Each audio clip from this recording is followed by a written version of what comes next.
Hello guys. तो last वाले video में मैंने नीट एग्ज़ाम क्या कैसा गया उस सब से रिलेटेड सारी बातें करी थी और उस वाले वीडियो में लिटरली इतना अच्छा रिस्पॉन्स आया था, इतने सारे कमेंट्स। मतलब मैंने लोगों से रिक्वेस्ट करी थी कि वो अपनी एकदम जो भी स्टोरी हो, मेनली मेरे व्यूअर्स सेकंड और थर्ड ईयर ड्रॉपर हैं या फिर जो ड्रॉप लिए हैं, बहुत ही कम है जो फ्रेशर्स हैं।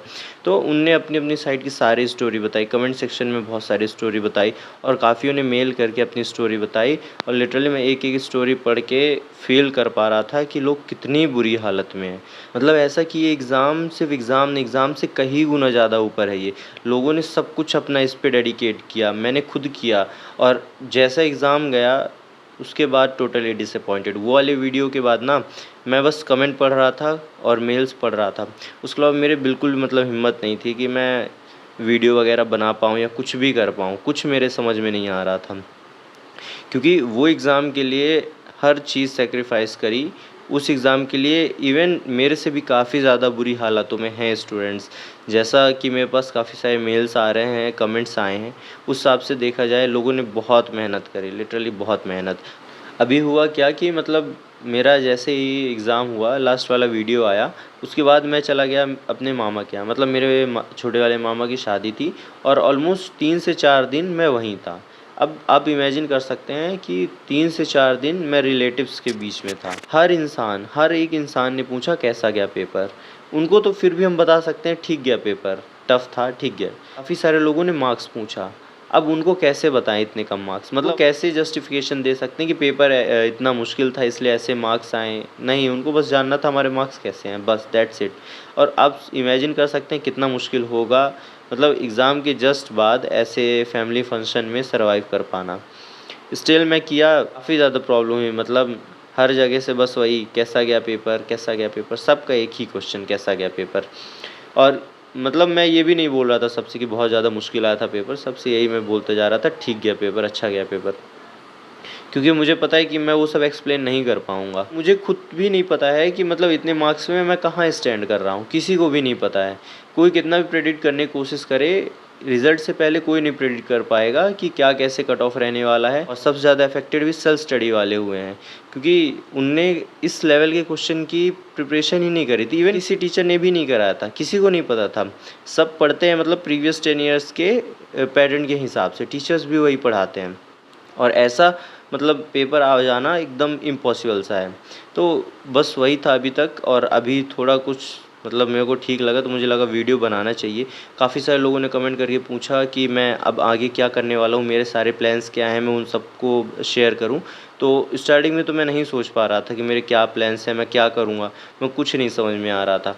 काफ़ी सारे टीचर्स के वीडियो देख रहा था मैं, तो उन दे बी लाइक कि एमबीबीएस और मतलब ये नीट हर सब कुछ नहीं होता है, इसके अलावा भी बहुत बड़ा है मतलब जीवन। और मैंने भी सोचा, मैं बोला हाँ ये चीज़ तो सही है कि सिर्फ एमबीबीएस सब कुछ नहीं है।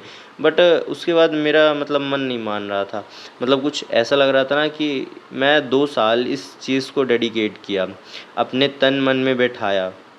क्योंकि जब मैं 12th में था, मैं अभी याद कर पा रहा हूँ, मैं खुद को एज़ अ डॉक्टर इमेजिन नहीं करता था। ऑल्दो मुझे पता था मुझे नीट देना है, मुझे डॉक्टर बनना है, बट तब ये चीज़ नहीं थी अंदर। बट उसके साथ जैसे-जैसे प्रिपरेशन करी, इसके लिए मेहनत करी, हर चीज़ धीरे-धीरे छोड़ता गया मैं। क्योंकि 12th तक मेरा ऐसा था कि मैं कोई ऐसा पढ़ने-वढ़ने वाला इंसान नहीं था। मैं सिर्फ एग्ज़ाम टाइम बस पढ़ता था, बाकी मेरा कोई ध्यान नहीं रहता था पढ़ाई में। बट उसके बाद से जस्ट अपोज़िट हो गया मेरे साथ। बस पढ़ाई और यही नीट, इसके अलावा कुछ नहीं चलता था।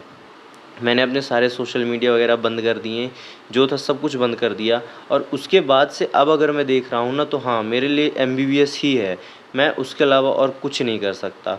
और इसके लिए मेरे को एक बार और नीट का एग्ज़ाम देना पड़े तो मैं बिल्कुल दूँगा। ऐसा नहीं कि मैं कोई ड्रॉप लेने जा रहा हूँ, मैं ड्रॉप नहीं लूँगा।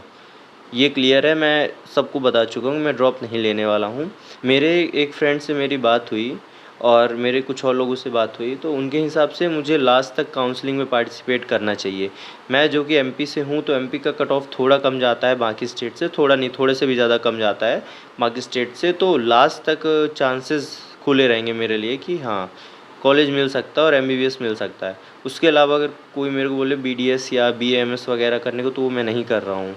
बाकी आप सब में से किसी को अगर ये करना तो आप बिल्कुल कर सकते हैं।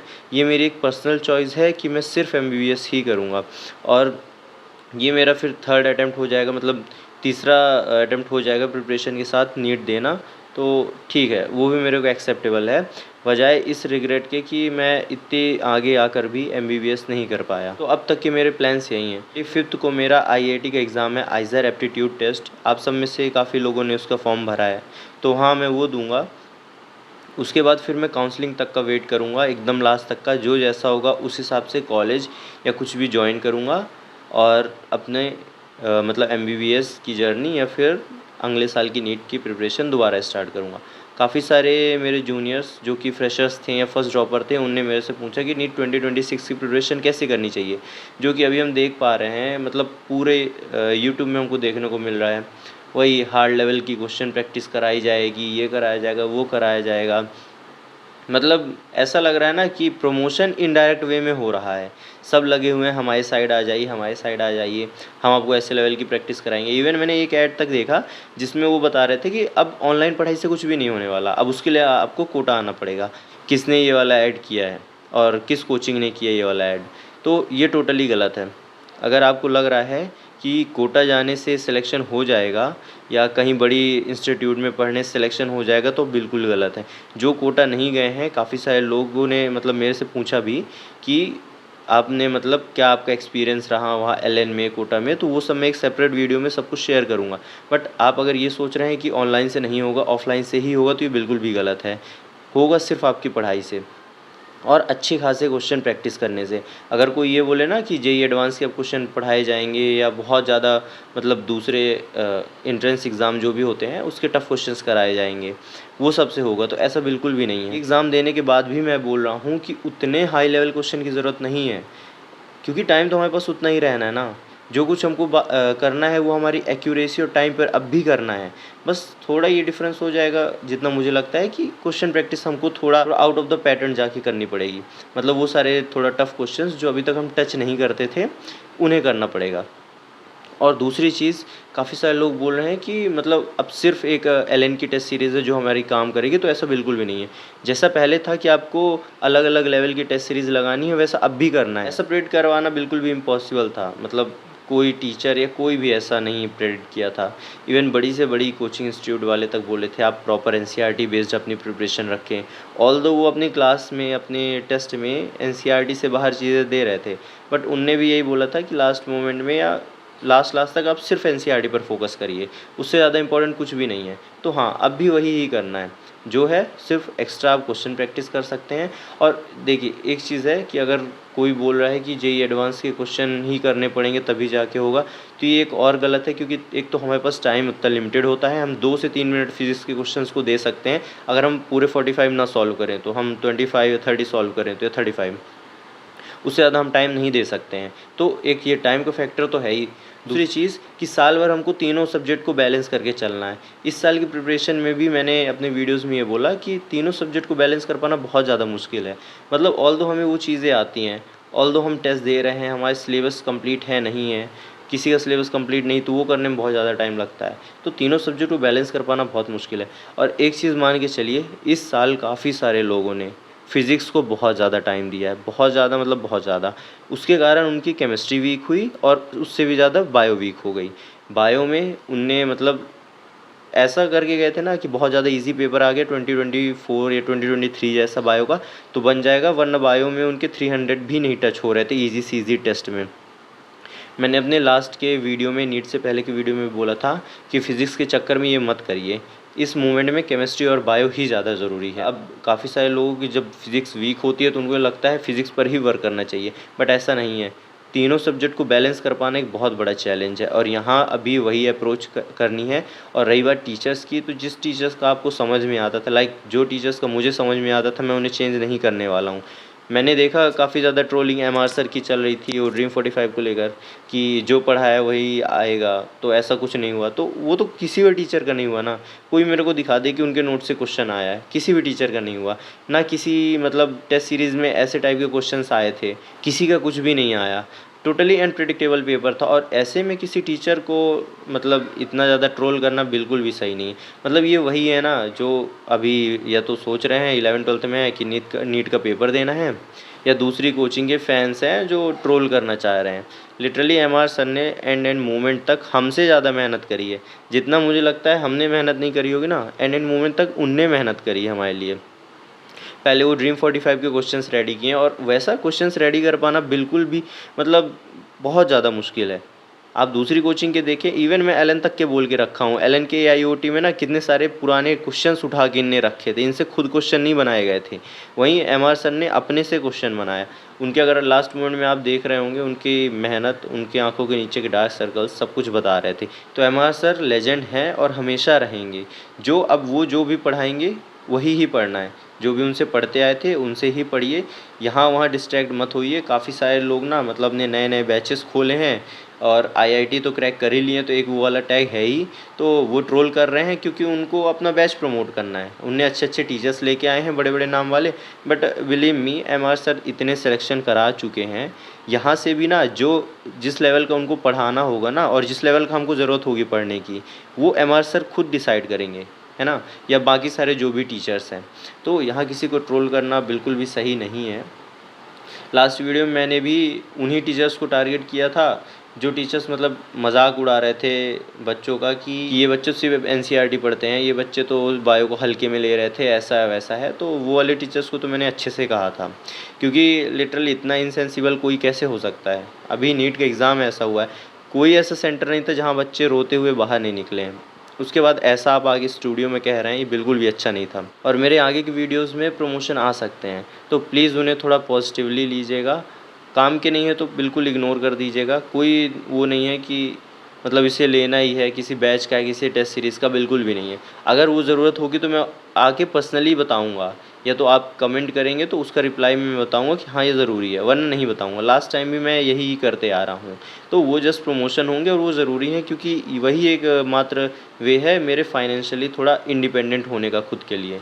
उसके अलावा मैंने और कहीं भी टाइम इन्वेस्ट नहीं किया। लाइक मैं पढ़ाई के अलावा सिर्फ यूट्यूब में ही टाइम इन्वेस्ट किया हूँ।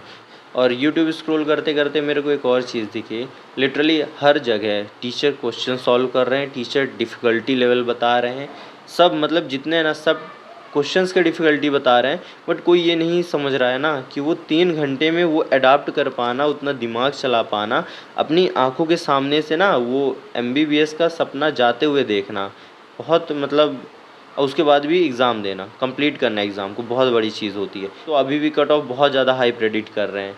ठीक है, होंगे, हो सकता है उतना ज़्यादा कट ऑफ चला जाए, बट जेन्युइनली मैं बताऊँ ना, 550 से ऊपर मार्क्स अभी ला पाना बहुत ज़्यादा रेयर है।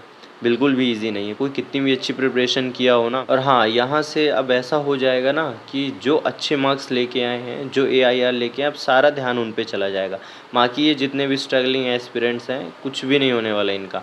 लास्ट टाइम लिटरली 650 ला के लोग सिलेक्शन नहीं ले पाए। काफ़ी सारे मतलब 1-2 हज़ार बच्चों की बात नहीं, मुझे लगता है 10 से 20 हज़ार बच्चे ऐसे थे जो कॉलेज में होने चाहिए थे, बट वो नहीं हैं। और इस साल उनमें से मुझे लगता है आधे से ज़्यादा का सिलेक्शन नहीं हो पाएगा। एक तो लास्ट ईयर का इतना ज़्यादा बर्डन, और ऊपर से इस साल का ऐसा पेपर आ जाना, मतलब वो टोटली अंदर से टूट चुके हैं। ऐसे काफ़ी सारे लोगों का मेरे पास मेल आया और वो सब यही सेम चीज़ बता रहे हैं। लास्ट ईयर इसके कारण उनका सिलेक्शन नहीं हो पाया, स्कैम के कारण, और इस साल बस ऐसा पेपर आ गया जिसके कारण वो पैनिक कर गए, और इस साल भी उनका सिलेक्शन ना के बराबर है। इनकी कोई भी बात नहीं करेगा और कोई भी याद ही नहीं रखेगा, कोई इंस्टीट्यूट इनका मतलब याद नहीं रखेगा। ज़्यादा नंबर लाने वालों पर फोकस करेंगे, जो भी है जैसा भी है, बस यही है। दूसरी चीज़, बाकी सब अपने बैचेस का इंट्रोडक्शन करेंगे धीरे धीरे, सब वैसा ही होने वाला है। लास्ट ईयर भी यही था, अच्छे अच्छे मार्क्स लाने वाले कॉलेज नहीं मिला, कोई उनकी बात नहीं किया, सब ज़्यादा डिज़र्विंग थे। इस साल भी उनका सिलेक्शन नहीं हो पाएगा, यही एक हार्श रियलिटी है इस एग्ज़ाम की। और नेक्स्ट ईयर का पता नहीं क्या कैसे होगा। और लास्ट में मैं एक चीज़ बोलना चाहूँगा, मतलब काफ़ी सारे लोगों ने मतलब ये लॉजिक दिया, हर जगह ही हमको सुनने को मिल रहा है कि एग्ज़ाम टफ़ था तो सबके लिए था, क्वेश्चन ऐसे आए थे तो सबके लिए थे, पैनिक हुए तो सब हुए, बट रिज़ल्ट सबके लिए इक्वल नहीं होने वाला है। जो फ्रेशर्स था उसके लिए रिज़ल्ट का इम्पैक्ट अलग होने वाला है, जो 2-3 साल का ड्रॉपर था उसके लिए बिल्कुल अलग होने वाला है।